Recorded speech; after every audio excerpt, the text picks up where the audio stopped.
I will call to order the regular meeting of the Board of Education, which was duly noticed on February 20th, 2026, through posting a notification of the press in accordance with Wisconsin Statute 19.84. First item of business is the Pledge of Allegiance. Go ahead, Julie. I have Mr. Hank, sorry. Apologies. It's my pleasure to introduce Hank Schmelz, principal of Marshall Middle School. Hank joined the school district of Janesville in 2020 as the principal of Marshall Middle School. Prior to coming to Janesville, Hank served as a middle and high school social studies teacher, a middle school principal, and has over 30 years of experience in education. Hank brings a strong commitment to school excellence that focuses on student growth and systems development to support that growth. Who did you bring with you today, Mr. Schmelz? Thank you, Commissioner Richardson. Well, today I have with me on my right is Miss Kaylee Muldrink. She is a Marshall Middle School Student Council member, a member of our swim team, our volleyball team, softball team. She loves art and math. So maybe a future hire, we'll see. So anyway, this is Miss Kaylee Muldrink. And also with me today is Miss Charlotte Wright. Oh, Kaylee's a 7th grader. And Miss Charlotte Wright, and she is an 8th grader. She's a member of our Red Wings, kind of welcomes the new kids, gives tours and stuff like that. She's also on student council.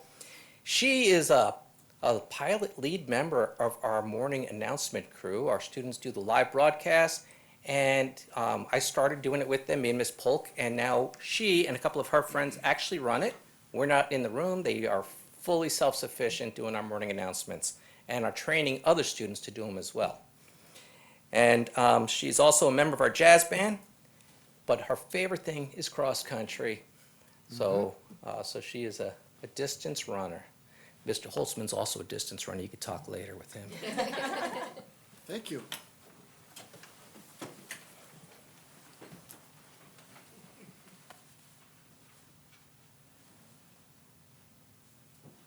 Okay. Is everybody begin? I pledge allegiance to the flag of the United States of America and to the republic for which it stands, one nation, under God, indivisible, with liberty and justice for all. Nice job. Thank you very much.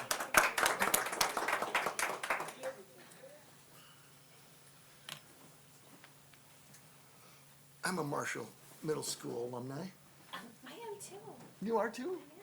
But you were at the new school. No, I was not. You were at the old school? The old school, if you want to point out how old I am. Are you serious? I am. All right. Oh, okay. How about a motion to adopt the February 24th, 2026 Board of Education agenda? So moved. Second. All those in favor? Aye. And opposed? That passes 5-0. Safety message. Hello, everyone. As many of you know, February is American Heart Month, a nationwide observance that spotlights cardiovascular disease and the need for more life-saving measures. So at your desk, there is a handout there, and I wanted to talk tonight and provide a little bit of education about building a heart-safe Janesville in partnership with the American Heart Association. If you don't know what a heart-safe community is, it is a place where more people survive cardiac arrest because every day people know how to respond. Survival increases when community members act quickly, and when more people act fast, more lives are saved. One of the things that the American Heart Association is trying to achieve is more partnerships and placing more AEDs in community places and workplaces, both businesses, schools, and public venues, and creating a cardiac emergency response plan. And what that is simply a safety plan for cardiac arrest. It outlines how a location responds in the first moments of an emergency, because as many of you know, moments matter.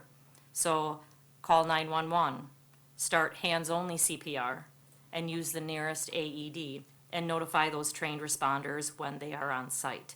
So any organization can adopt a CERP, that cardiac emergency response plan, and they can become designated heart-safe partners. So take a little bit more dive deeper into that and what that Heart Safety Janesville looks like. But I just wanted to provide a little bit of education in the month of February, since it is American Heart Month. Thanks, Lisa. Okay, moving on, student presenters. First from Arise Charter School, Emma Colcord. Did I say that right? Emma, come on up. You're the next contestant. No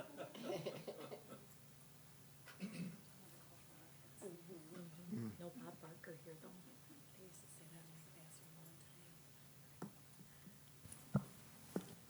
Good evening.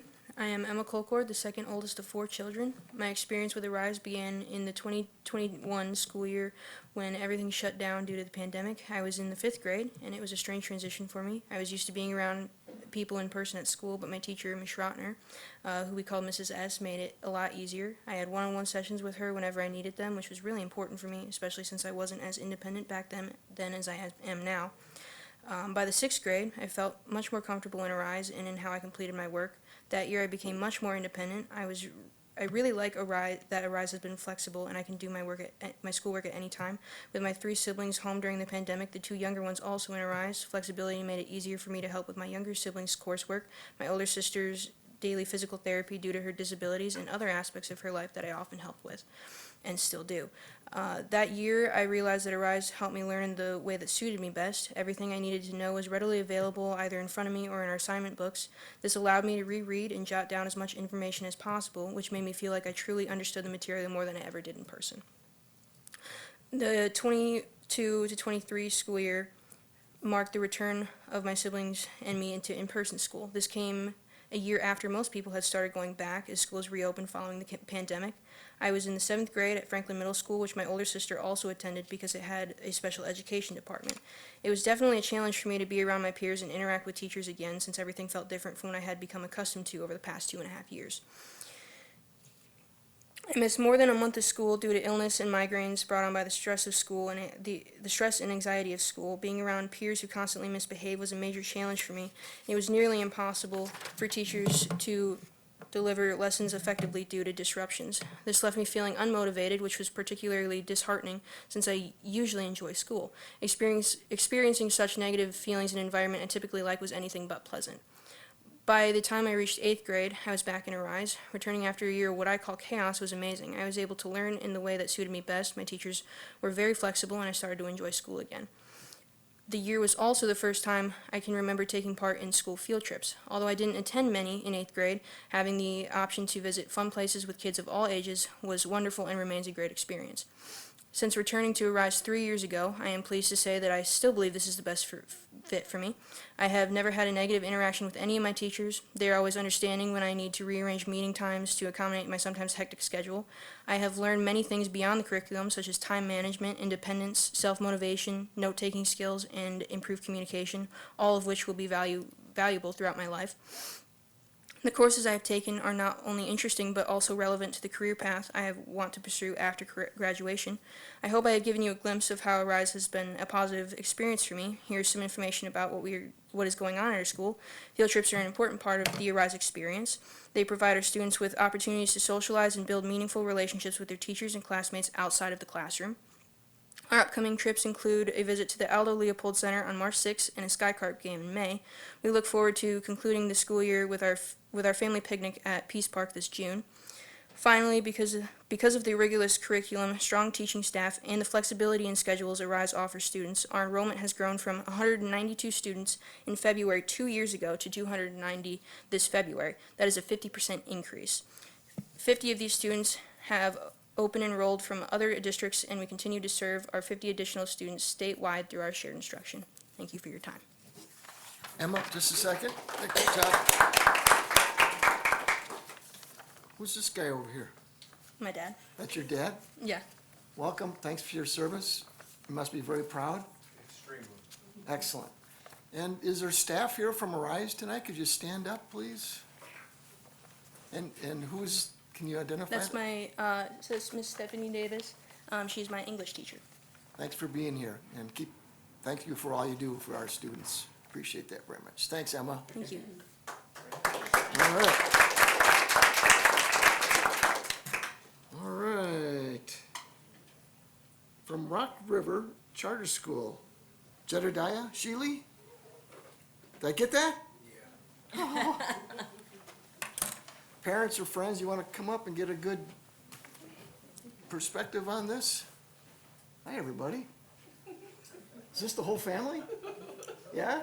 So that's his twin sister, I'm his mom, this is cousins, and that's his girlfriend. Outstanding. No pressure. Go ahead, young man. Good evening, board commissioners and superintendents. My name is Jedediah Shealy, and I'm a senior in the e-learning program. For a long time, my educational journey felt like an uphill battle. I struggled at traditional school settings where I often felt over-distracted or disconnected from my work. Everything changed once I came to Rock River Charter. Rock River provided a safe, comfortable, and supportive environment for me to finally focus on what I need to get done. To me, Rock River mission is to assist students academically, socially, and emotionally. Because of the personalized attention and staff commitment, I stopped seeing school as an obligation and started to see it as an opportunity to better my future. One of the biggest ways I improved was by taking ownership of my education. I focused on getting my credits up, which helped me feel more confident and successful. The flexible atmosphere at Rock River taught me self-discipline. I learned that I can meet more high expectations when given the right tools and support from a teacher who actually wants to see you succeed in life. Now, I am more than just a student. I am a successful adult in the making here at Rock River. My goal is to be done by my 18th birthday in April. Now that I'm on the right path, I can focus on achieving my goal of joining the National Guard. Now, I would like to tell you some things that's going on at Rock River. On Friday the 13th, the entire school did a simulation called Reality Check. We downloaded the app, chose a career, and then went from like 9 different stations doing things we were doing in real life, like finding housing, transportation, and clothes and things like that. I really liked it as it gave me an experience on how you can lose money fast in the real world. I actually had to sell my motorcycle to get a bus pass for my kids so they can get the brand clothes they wanted. 180 students participated, and the Educator Credit Union partnered with us to put it on.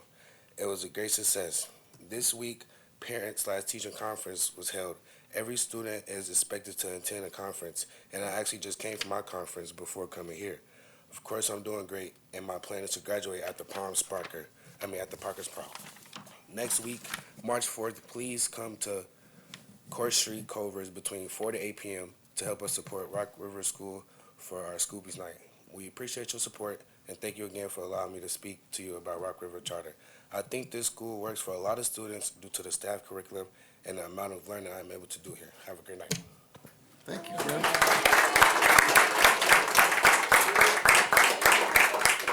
Could you again just introduce who you have here with you today? That's my twin sister, Jada. That's my girlfriend, Janaya. Yeah. That's my cousin, Antonio. That's my mom. So, this is what I'm gonna miss. Yeah. You To retired? see young men and women be successful and have support from family and friends and wonderful staff. Yeah. Congratulations, young man. Keep up the good work. Thank you. All right. Okay. What the hell?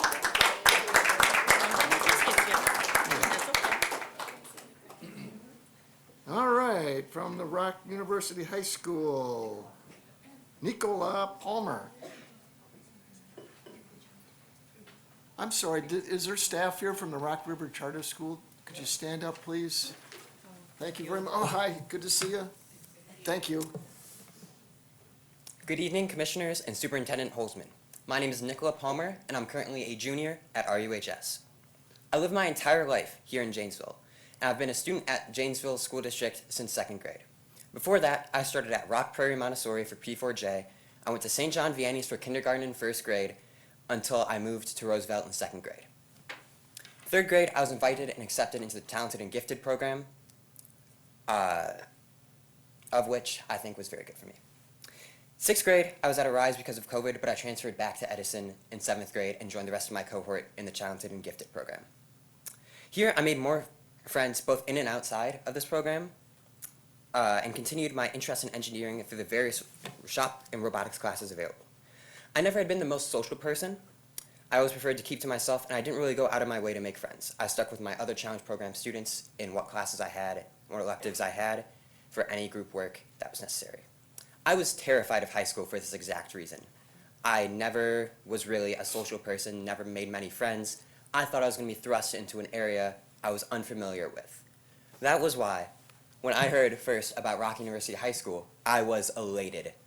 They came to my 8th grade class, they presented the school the idea of a small, close-knit community of fellow students who are all working to further their education sounded perfect and exactly what I needed. I was so excited that I started working on my application before the school day ended, much to my teacher's dismay. There's not been a day since I first started attending RUHS that I've regretted it. Some students who are thinking of coming here may be worried about missing some so-called important high school experiences like partying, but the effort or the amount of education I receive is well worth it. Furthermore, I felt a pride going to RUHS that I haven't at any other school before. This year, I've achieved the roles of Vice President of our Student Leadership Council, the Secretary and founding member of our RUHS Key Club, as well as being a founding member of our National Honor Society chapter. As members of these clubs, me and my fellow members are always looking for more good to do in this world. Last Sunday and this coming Friday, as part of Key Club, we're working at Gifts Men's Shelter, creating and serving food for the homeless men in Janesville, Wisconsin. As Student Leadership Council, our primary focus has been on creating fundraisers to fund other clubs as well as working on our prom. We just finished our Valentine's Day Spirit Week, which had such hits such as Adam Sandler Day and our end of the week potluck. Our other clubs are doing good work as well. Our RUHS STEM club, known as the Outliers, are working on their Go Baby Go project, creating ride-on cars for children with spina bifida to get more mobility in their early years. Last week, 3 RUHS students traveled to Sturtevant for the Regional Skills USA competition. Here they learned what the club was all about and have worked together with staff so that we can announce that next year, starting in spring, we will be bringing a Skills USA chapter to RUHS. As a testament to our drive for furthering our education, the student body of RUHS has completed 444 college credits last semester alone. This coming semester, we plan on completing 525. I, along with the rest of the students at RUHS, would like to thank you all for everything you do for us, saving $66,000 last semester alone. I can't express my gratitude enough, and I'm sure the families and my other friends at RUHS can't either. Of our 17 seniors, 13 will graduate with their BTC degrees on Saturday, June 6th. The ceremony starts at 10 a.m., and we would love if you would be able to attend. Above and beyond that, we've had one senior, Natalia Maurer, already graduate with her degree a semester early. This May, she's going to be recognized with a Young Woman of Distinction Award. Personally, this is my second semester as a full-time Black Hawk student. Thanks to our transcripted credit classes at RUHS, I already have 29 credits, and I'm completing 14 more this semester. By the end of next year, I will be graduating with my Associates of Science, which will give me a very necessary boost as I hope to complete a doctorate of aerospace engineering. In the coming months, students on our Critical Issues Forum class will be given the opportunity to travel to California for a meeting with other students internationally discussing our topic of nuclear nonproliferation. Conferences have occurred internationally in the past and while not confirmed, could occur again this year, giving our students a chance not only to represent RUHS nationally, but internationally as well. Finally, I'd like to thank you all for giving me the floor to speak, my principal, Dr. Hernandez, for inviting me here, and once again, you all for showing your dedication to students' education by funding programs such as RUHS. Thank you. Nice job, Nicola. And if you would like to keep up with our current happenings, make sure to follow our Instagram and our Facebook. So who do you have here with you today? I have my dad there, and then my principal, Dr. Hernandez, is in the back. Thank you. Dad, what do you think? Remarkable young person. Glad able to, not quite, but real close to achieving anything I got in life. Someday. Congratulations, nice work. Thank you. Thank you.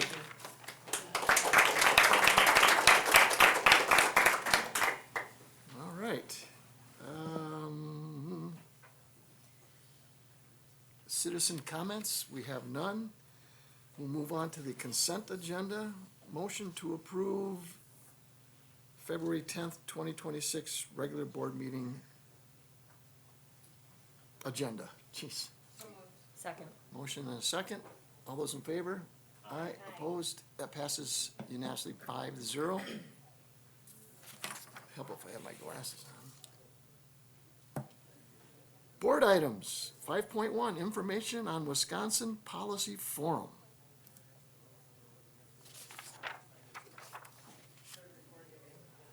Hello, Daniel.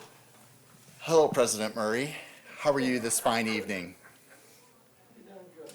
Okay, excellent. I don't know where that comes from every once in a while. You know, I'm a crybaby anyway, but it's just something about young men and women that success like that, despite, the cards they're dealt, it's just amazing. Just amazing. Absolutely, and I get to follow that. Yes. So, right, it's, to some extent, you'll hear a little bit about the budget to some degree this evening, and, that's a lot of data. And as we often talk at the Finance Buildings and Grounds Committee, right, the data is representative of the instruction that goes into the classroom, right, and the lives of our students that are touched because of that investment, right? So it's great that as a community and as a board, you get to hear the success stories. As you know, we have over 9,000 students, and there are most likely 9,000 success stories, right, in addition to the success that our staff are also achieving on a professional basis. Just want to take a moment. Alice and I are going to tag team the introduction of our guest today from the Wisconsin Policy Forum. I do want to thank, and I think Allison does, as well as really the administrative group, for the latitude that Superintendent Holtzman provides us to get an idea, to pursue that idea, and to implement that idea. So we're very grateful for that. We're going to take a pause just for a moment, going to ask a few questions. If you want to be interactive, that's great. If you don't want to be, then Allison's right up to really kind of close the introduction. So just a couple questions. And again, you can pass, you can engage. But when you think of all the data that we have, what data do you think is important to the community? I think it's, well, currently, I think it can change, but our reading, math scores. Great, thank you. And how we spend our money that they gave us the last time. at the referendum. Absolutely. Absolutely. We're going to move into a second question. There are 3 board members left. Feel no pressure. Where would the community find such data that was referenced earlier in terms of information related to our budget or our student performance? State report cards. State report card On our website? on our website. Okay. No pressure to the other 2 board members. So, excellent point. Allison's going to touch a little bit in terms of the Wisconsin Department of Public Instruction is a wealth of information. It's almost too much information to consume for the average person. It's really geared a little bit more towards the practitioner related to instruction, either on the student performance, academic performance, or the fiscal side of the equation. One last question. 2 board members are still outstanding, maybe 3. Is the comparison of data between districts important? Yes. Thank you very much. You're off the hook. So we believe so as well. And so what you'll see in the data tool, right, is the opportunity to not only compare within a selected peer group, but for really to go to the next and say, I want to know how we do against this district or that district relative to student performance or from a fiscal perspective. So I'm going to turn it over now to Allison. Thank you for the engagement. She's truly the real closure and the introduction to our 2 guests today from the Wisconsin Policy Forum. You do, just as a quick reminder, have a memo in your packet, so feel free to reference that if you have some questions, and of course our guests will be happy to entertain your questions as well. Right. Good evening as well. So tonight we will hear in a few minutes from Wisconsin Policy Forum, which they will share a little bit about its policy research organization, so you can learn a little bit more about Wisconsin Policy Forum. But we're very excited to share tonight about some of the collaborative work that we've engaged in with Wisconsin Policy Forum. We feel that they are going to provide a tool to our community to access data that is transparent, but even beyond transparency, that is clarity. So we can be a little bit more clear on what are we measuring in our district and how do we achieve success. As Dan mentioned a little bit, there are different tools that you can access public data.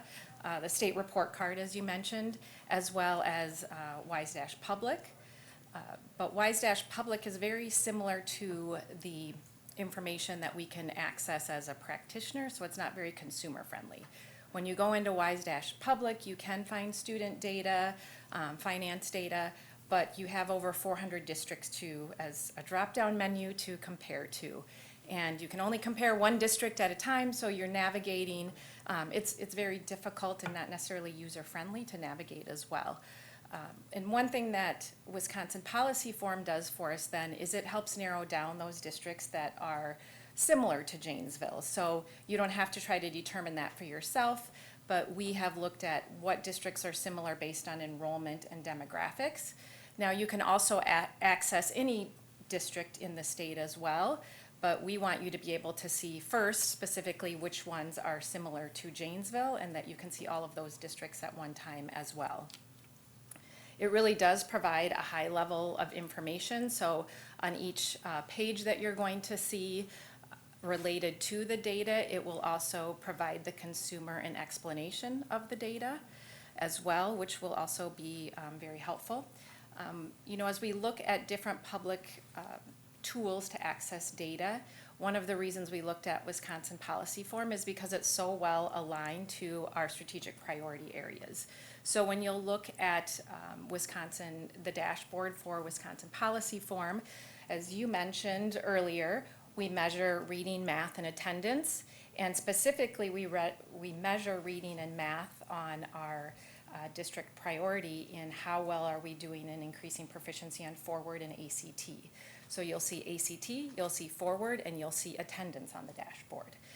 We also talk about our other priority of staff excellence, where we're specifically looking in our dashboard at staff retention. So that's also information you can access, as well as there is a dashboard that is related to finance, so you can find information on revenue and expenditures as well. So what we find really important is to be able to have data that is transparent and clear to our consumers in the community.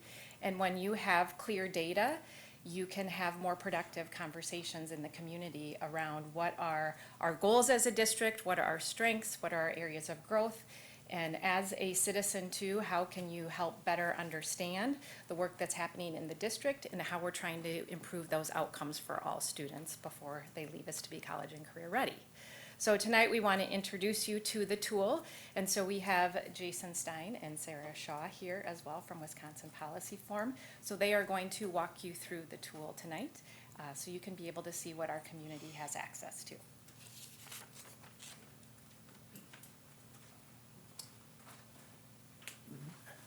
All right. Well, thanks everybody. Thanks Allison and Dan, and thank you guys for having us here. It's fun to hear from the students and see what's going on in Janesville. I'm Jason Stein. I'm the president of the Wisconsin Policy Forum, and I have with me here Sarah Shaw, our deputy research director. I'm coming from our Madison office, and Sarah's coming from our Milwaukee office. And I will be very brief. Sarah could do this whole thing without me, but I didn't want to miss the fun. So I'll just quickly introduce you to our organization. You can go on to the next slide. We are, oh, do I have a clicker? Okay, very good. There we go. We're a nonpartisan, nonprofit organization. We're more than 100 years old. We were formed in 2018 by the merger of two longstanding organizations in Wisconsin. We don't advocate for or against specific policies. We exist to just provide better information about matters of public concern to elected officials and ordinary state residents so they can make more informed decisions. We work in government finance, taxes and budgets, education, economic development, social services, criminal justice, a range of areas, but we're here to talk about education tonight. We've worked for a long time, going back decades.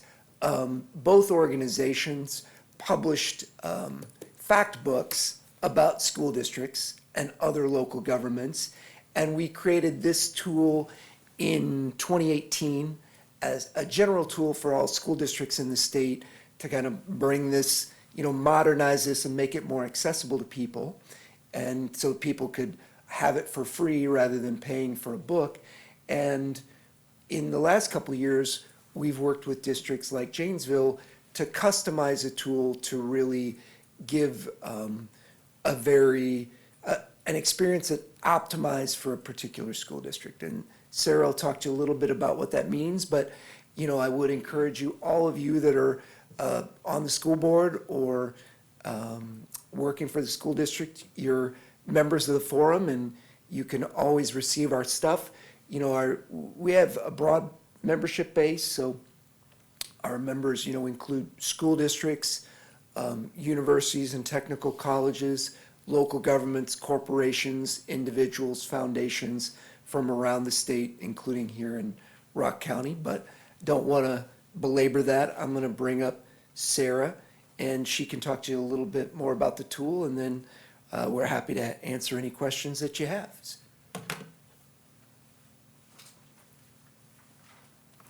Thank you, Jason, and what a pleasure to be with you all tonight.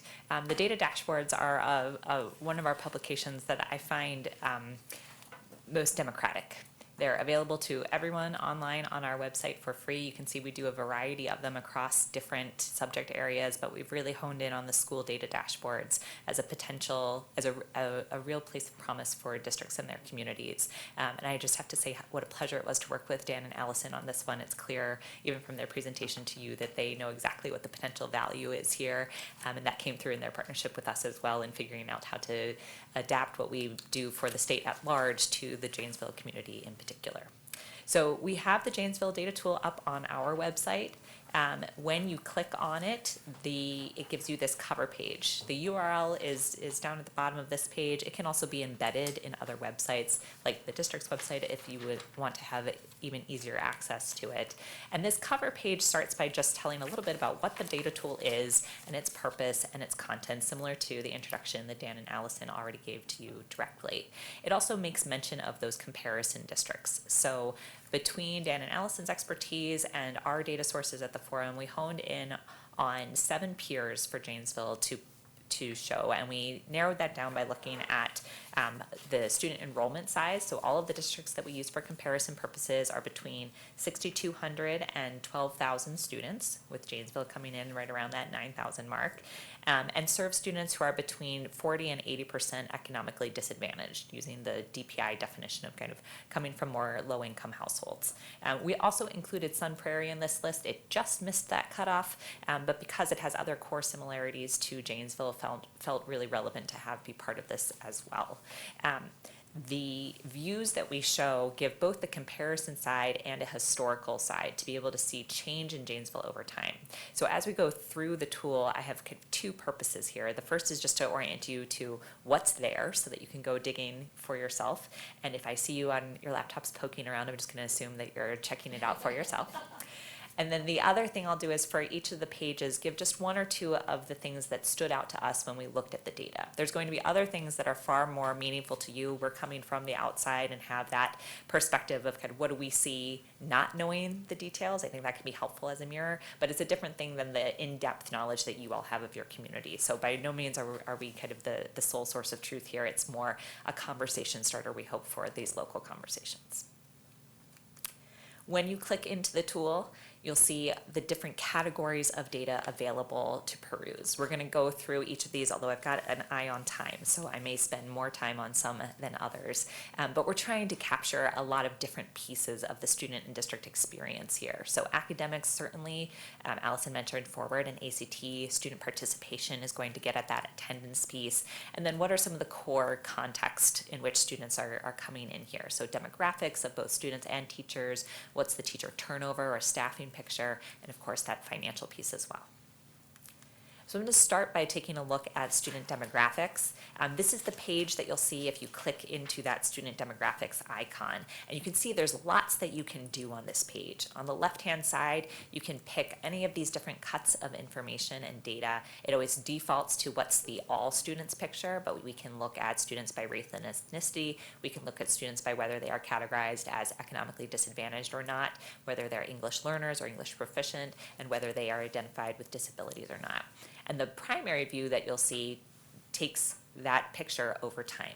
So looking here, we're going to be able to say back to 2005, 2006, what was the student population versus where is it now, and same for all of these. There's also the option to click a compare button that will show whatever the most recent year of data is for the district compared to those 7 other districts. So for this one, that first click would show you just on the basis of the number of students, what is it like across other districts compared to Janesville.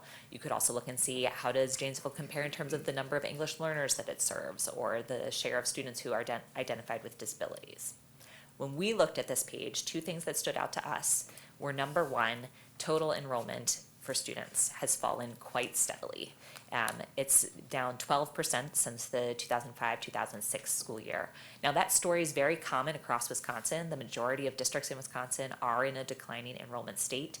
Janesville's decline is a touch more rapid than the state as a whole, but not by a huge amount.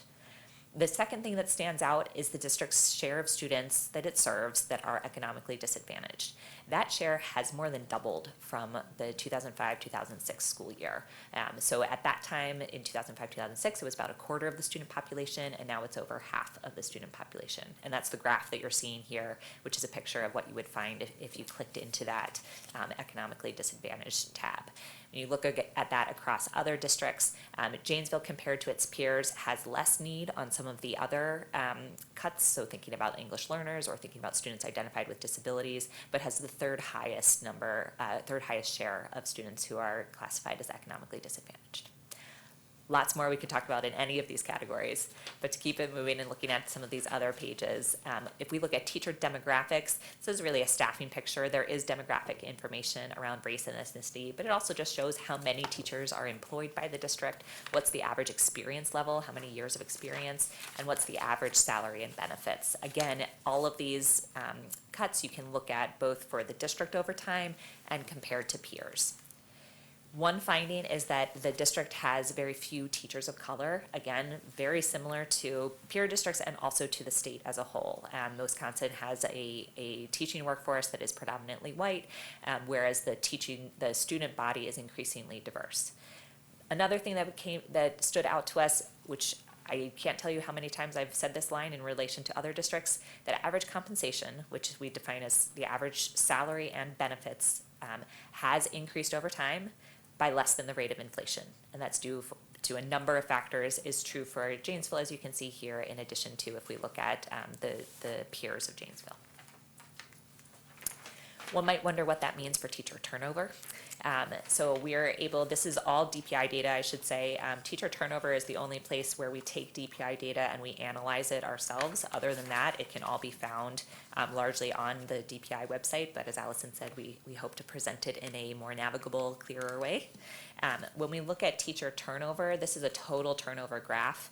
Total turnover refers to the teachers that move out of the district in order to teach at other districts, but also that leave the classroom entirely.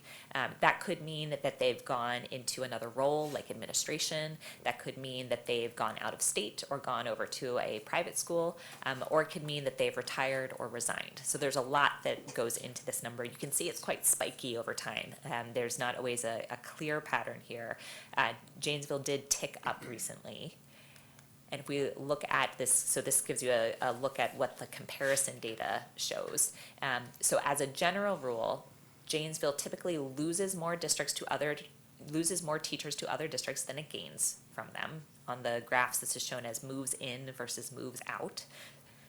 It also loses more teachers to other jobs or retirements than to other districts by a factor of about 2. So as a district, if you're thinking about teacher turnover, about twice as many teachers are leaving and not going to other districts. So that could mean that they're retiring, it could mean that they're resigning and going into another profession, then are going to other districts. So this comparison piece becomes important in thinking about, okay, well, if there is competition with other districts, what is that competition? But I think it's easy to focus on that and sometimes miss the key point of it's not always other districts that are actually the main competition here for Janesville teachers. Compared to peers, you can see in this graph, Janesville is the orange line. The turnover rate is the third lowest compared to peers. So on the whole, Janesville is doing decently well on this metric compared to others. It did see that uptick in the last year, whereas the state average as a whole was going down. So that's something potentially to keep an eye on.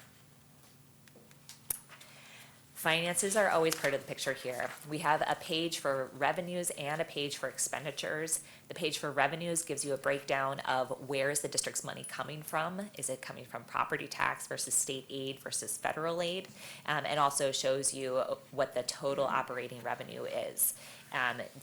Janesville as a district is reliant on state aid to a greater degree than other districts. That's over 50% coming from state aid, then the property tax, then federal aid.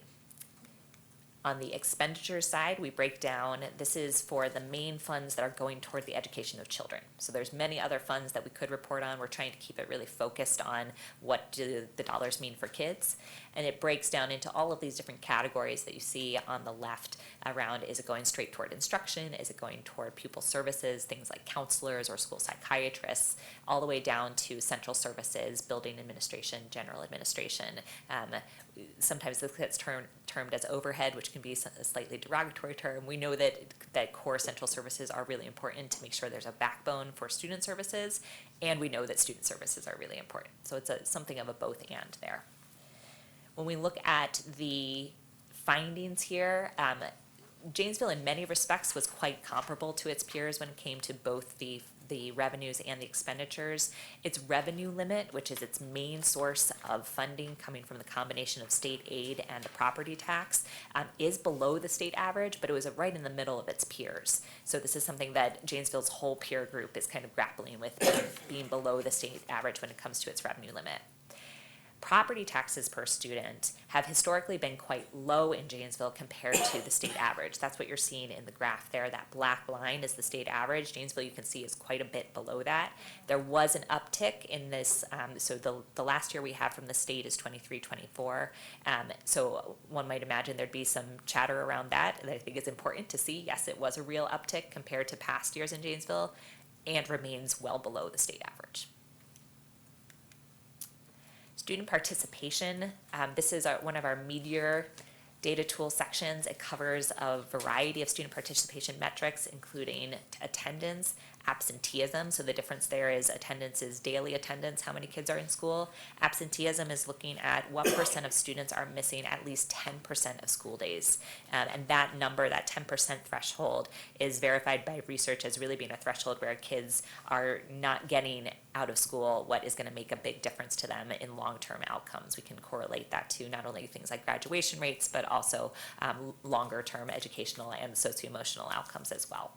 So absenteeism is one that we've been tracking very closely, and then dropouts and graduation, thinking about where are kids ending up at the end of their K-12 journey.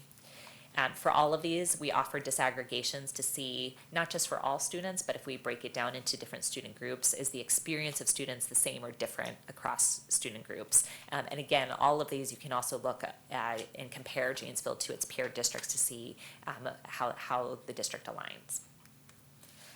When it comes to absenteeism, there was a spike you can see that those lines over on the far right, 2020, 21, 21, 22, 22, 23, where absenteeism, that percentage of students missing 10 or more days, really went up.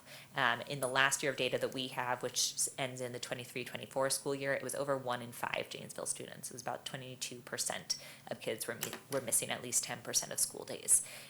That's worse than the state average. That was just about 18% in that year, and it was also the worst among Janesville's peers. So this is a potential area of real focus for the district. I will say that the shape of this graph we see across nearly every district in the state. That there was a real jump up in absenteeism following the pandemic, and the state has not recovered. Rates have come down, but they're still well above where they were prior to the pandemic. the forward exam. We know this is a critical tool for being able to look at how kids are doing academically. So we're, again, looking at both the all students view and looking at different student groups, because we know sometimes that those overall averages can hide discrepancies between how different student groups are doing in school. And again, we'll be able to see by district or across districts comparisons. One thing to note about the forward exam that may have come up in board meetings previously is that DPI changed the exam such that before this last year, you could not compare the 23, 24, and 24, 25 scores to past years. They did issue estimates of what those scores previous to 23, 24 would have been under the new exam. And that's what we use to be able to show comparably where are we now compared to where we were, particularly in thinking about have we recovered from the pandemic. So the story in Janesville is kind of a twofold one. The elementary grades, by which I mean 3rd, 4th, and 5th, have largely regained the learning that they lost to the pandemic. No middle school grades, 6, 7, 8, have done so. So there's an interesting divide there of some real strength and recovery happening in the elementary grades and something happening in middle school where that's not been the case.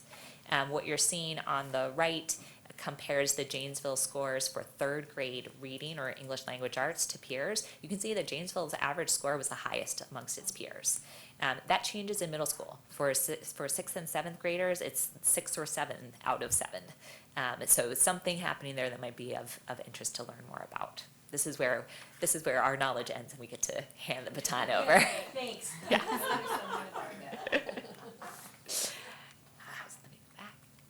ACT, similar setup. You can see where there's different cuts of student groups along the side to be able to look at what's happening group by group.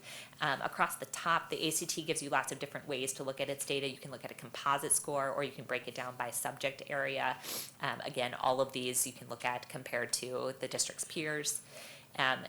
The Janesville's composite score actually has returned back to its pre-pandemic level. So in 24-25, the score was the same that it was in 18-19 at an 18.5. And those were gains across all subject areas and nearly all student groups, which should be a real triumph. Oftentimes we see some student groups excelling and others kind of left behind. And in this case, the gains really were spread across the whole 11th grade. College readiness levels, so what percentage of students are considered to be college ready based on the ACT's benchmarks, are about twice as high in English as in math. And that came through in the forward exam too. Those English language arts scores were generally higher than math. So again, a potential strength to really be thinking about and a potential area to learn more about. And that meant also when we looked at peers that in English in particular, Janesville students were excelling compared to peers. There's much more that we could dive into, but I'll hit a pause there and open it up for any questions that you all might have for Jason and me, and just a thank you to this district for the support of the tool and the opportunity to bring data to communities, which is our bread and butter and where we really get excited to see communities at work.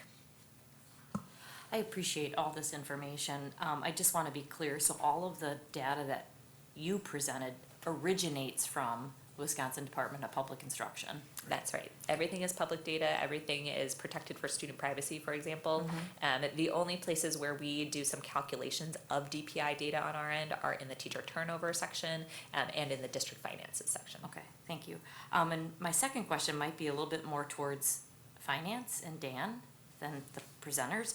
So on the findings page for district finances, I'm going to ask the question, I probably know the answer, but could you maybe explain why there was an uptick in 2023, 2024 property taxes per student? Yeah, absolutely. And Sarah and I had this discussion, I think, earlier this week. So two things to keep in mind. One is we had an increase in the district's revenue limit authority to exceed. Right? And the second is all Wisconsin school districts that were below $11,000 in a base revenue or low revenue limit ceiling saw an increase. So that is why we saw that jump. So going from essentially 10,000 to 11,000, as well as the increase that the voters supported from the operating referendum. Sorry, real quick, I just have to add, thank you for your patience, Commissioner Herda, is we took a portion of that increase in that year one, and that is what we used to pay off the Wisconsin retirement system debt. Yep. I wasn't too far off, so thank you. I thought I had made some assumptions there, but thank you for the validation and confirmation. Appreciate that. But this is, I just appreciate how user-friendly this is, because I have gone on the DPI, and it's not very friendly. I could track this, and it's very user-friendly, not only as a school board member, but as a community member, and especially our focus on community partnerships, and some of those partners having accessible, ready information is very useful, and I appreciate that, so thank you. Well, thank you. And we hope that, the tool is not going to answer all the questions. The tool is really a starting place and information that the school board and staff and the community can gather around, and sort of to be a starting place for having a larger discussion and context for that larger discussion. Quick question. So will this be linked on our website? Well, thank you for that softball toss. Yes. Welcome. So, working with our public information officer, Patty Linz-Milsna, we actually have it, I believe, now in 4 locations. So there'll be a sublink off of the, we'll say, district finance page, a sublink off of learning and innovation. I think eventually there'll be a sublink off of our strategic plan page. I think that's, still developing. And then if you go to the About Us page, you'll have a link there as well. I think what we like is they're there on the About Us. Yes, I hear Patty over the back. So we just launched it this week, right? So, but I know if it's not there, it will soon be in those 4 locations. I think by having it linked off of those pages, it affords, whether it's, Kim Perenboom or Allison DeGraff to talk about some of those strategic initiatives, such as those priorities that then launch into if you want to learn more about the district's data. And similarly about finance. In at least my discussions with Patty, we probably need to, I'll say, clean up our finance page a little bit more, have a little more better links, if you will, to the referendum, but perhaps kind of serve as a launching point. So if someone is interested in why 3rd grade reading scores are going up, now I'm speaking for Allison, right, is what initiatives have we undertaken? And similar to attendance, right, there are gains to be made. It affords Allison and Kim, just as an example, or if we're talking about finances, what is it that we're doing as you launch into the page to learn more about the school district of Janesville, our comparative group, or any district in the state of Wisconsin you wish to research. I want to piggyback off of that. Like the question that I just asked about that 2023, 2024 jump, is there an opportunity on that dashboard, if it's linked, to be able to have a few like FAQs so that people could understand? Not that you want your phone ringing off the hook, Dan, but I don't think you want 10 million community members asking you that same question. Is there some type of FAQ that you could share what those initial questions would be? I know it's a tool to start the engagement and the conversation, but I'm just wondering if there's an opportunity to answer some of those questions ahead of time. But I really do like the fact that you've linked it on another note to the strategic plan page on the website, because these are all of our strategic priority areas, so it links right to that and they can ask more questions. But anyways. So sorry, Allison, I'm kind of dominating here a little bit. I think we can maybe tag team this a little bit together. I think the data tool itself has a great glossary, but may not speak to a specific data point to Janesville that you're perhaps referencing. I think that affords us the opportunity to build out a more robust FAQ if we kind of know in advance what some of those hot topics may be. The other thing, and you notice it here on the main page, is we do have the info at. So if a constituent is interested in learning more about a particular topic, that goes directly to Patty's office, and she'll forward that to perhaps to Kim, Allison, myself, Carrie, whomever the question is germane to. And I would add, so there is a glossary, there is for each page, which you're not seeing on this presentation, but is there. There is a short description on each page of the metric that's being examined. Now, it may not answer every question about it, but would certainly, answer some. And, that's certainly something when there are updates to the tool, we could, talk with you about if there's something that seems to be particularly confusing or people need more guidance about.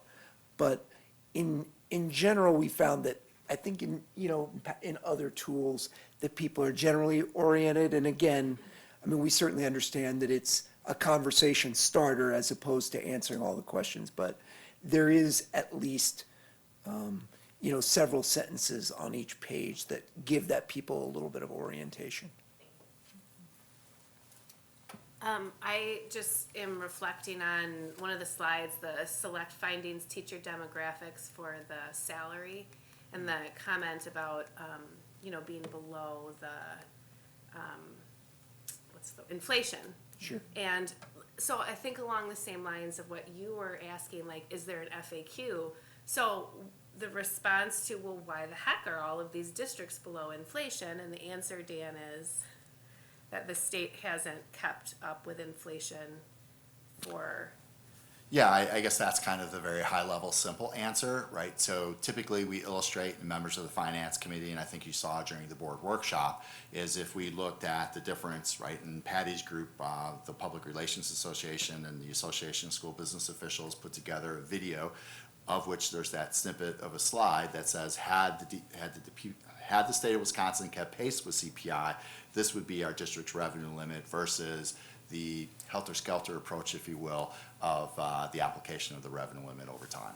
Because we wouldn't choose to be under that, we just haven't been given the money to keep up with that. So I just think, like, those are the things that you start thinking about, that, that'd be great to communicate in the FAQ whenever we put that together. And the good news about the tool is it is bringing, none of these dashboards are in the tool in isolation. So, if you have a question from a constituent or a staff member or whoever it happens to be, you can refer to the revenue limit. So, you can also show in the tool how the revenue limit has grown, how the district's revenue limit compares to other school districts. And you can also look at the teacher turnover and see that, in that area, the district does, there's been an increase in turnover across districts statewide in recent years in teacher turnover, and really for employers of all types and workers of all types, but that the district does compare relatively favorably to its peers on the teacher turnover. So the nice thing about the tool is that you do have these, you don't have to discuss any one of these things in isolation. Yeah, I think this will be my second meeting in a row that I've said, state lawmakers, we need more money. We're showing that we haven't kept up with inflation. We need more state lawmakers, PSA. On a side note, I want to let you know, I have a child who is in college for the field of education. Oh, great. And yeah, it is really exciting. And she occasionally will be working on a report or a paper or something, and then says, where can I find this information? And Dr. DeGraff has helped me, and we've navigated. She couldn't find things well in DPI because it is so complex, and so I am going to be sharing this tool with her. That's great. And I think it's going to be really helpful. So I just thought that you get a kick out of knowing that. Definitely. So thanks, let's make my job easier with her. Anyone else? First, thank you again for the work. I think we've had conversations, and I actually originally was made aware of the actual product from the Sheboygan Area School District because we were one of their comparables. Yes. And so then we could go in and say, and then that kind of like, why don't we kind of lean into that same opportunity? I think that this is definitely, when we say we didn't create it, we have the Wisconsin Policy Forum, make some validity to it. Obviously, there's areas that we saw that we lead the group, and there's areas that we understand we have to improve. But I don't think any of that was news to the board. Like, we've already been working on some of those things, so I think that's interesting.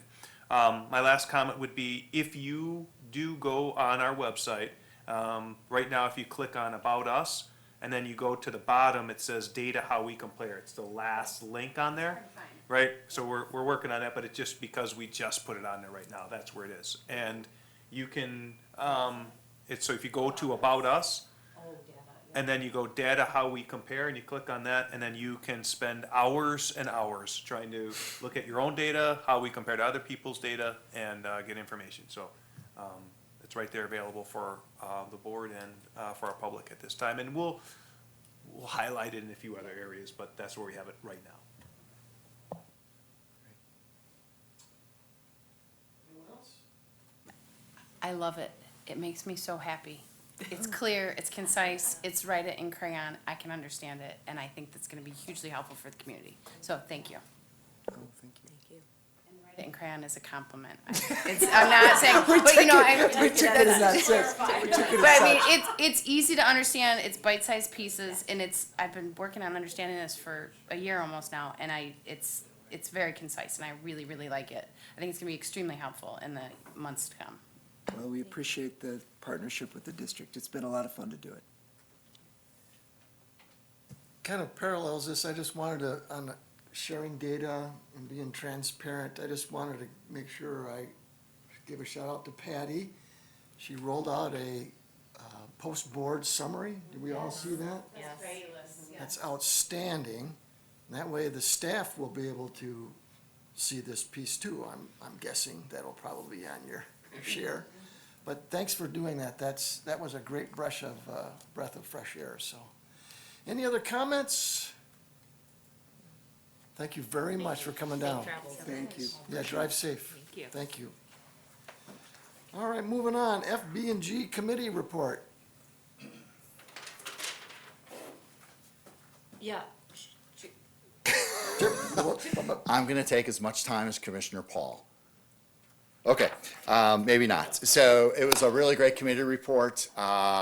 Commissioner Ardrey apologizes for not being here to deliver this. I am in his absence. We reviewed the January and February financial data that was recommended for approval to the board. We also spent a little time, what you saw tonight, they got a little bit of a preview relative to the Wisconsin Policy Forum. We did do an update on district capital maintenance and some referendum projects, and I'll just cover those relatively quickly. We're currently working on the commissioning of the building automation system at Franklin Middle School. We're also, from a building automation system standpoint, fine-tuning a much broader application to those buildings that currently have a thriving building automation system. Kennedy Elementary is slated to have its full roof replaced, I should say, the summer of 2026. That's at a cost funded by Fund 46 of $1.25 million. Keep in mind that building was built in 1999, and we are now replacing its roof in 2026, right? So I'd say we got the mileage out of that.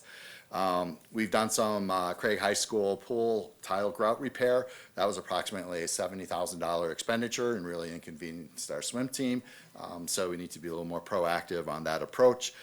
We are also, as you may recall, replacing the current ice bank system relative to Craig High School's heating, ventilation, and air conditioning, really focusing on the air conditioning aspect of that.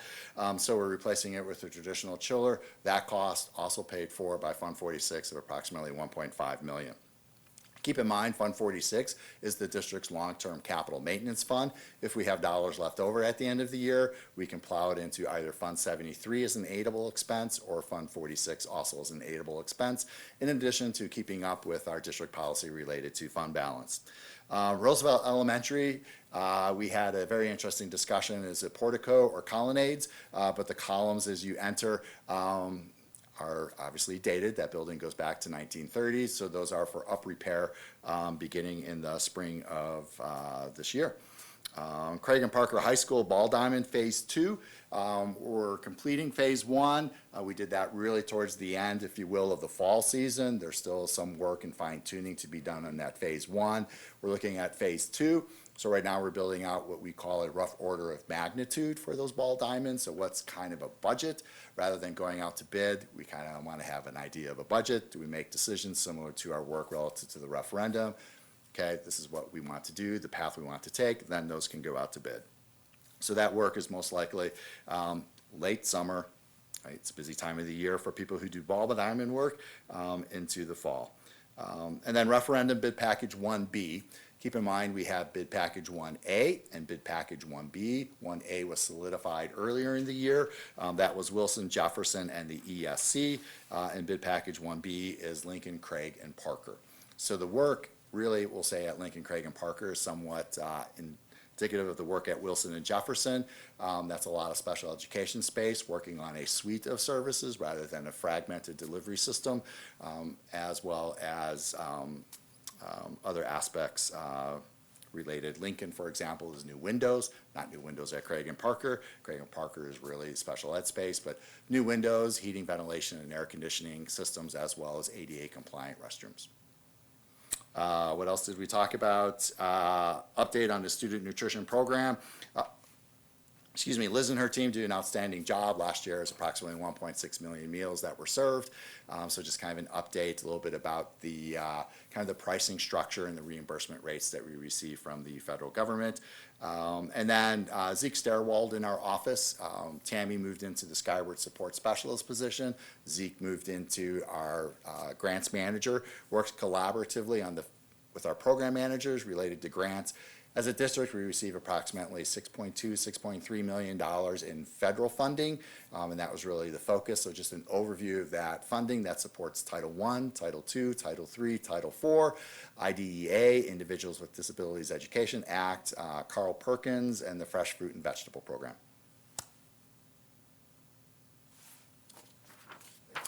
Thank you. I have a quick question.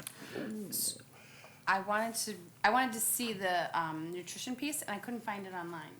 Was the video? We just uploaded it today. Oh, that's why I couldn't find it. I'll go back and look, thanks. Yep, I thank you figured for it your was operator patience. error.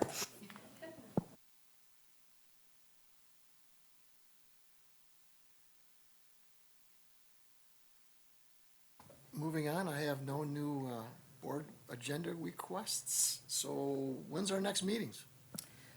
The Personnel Policy and Curriculum Committee meeting will meet on March 2nd at 4:30 PM here at the ESC, and the next Board of Education meeting will be Tuesday, March 10th at 6 PM at the ESC.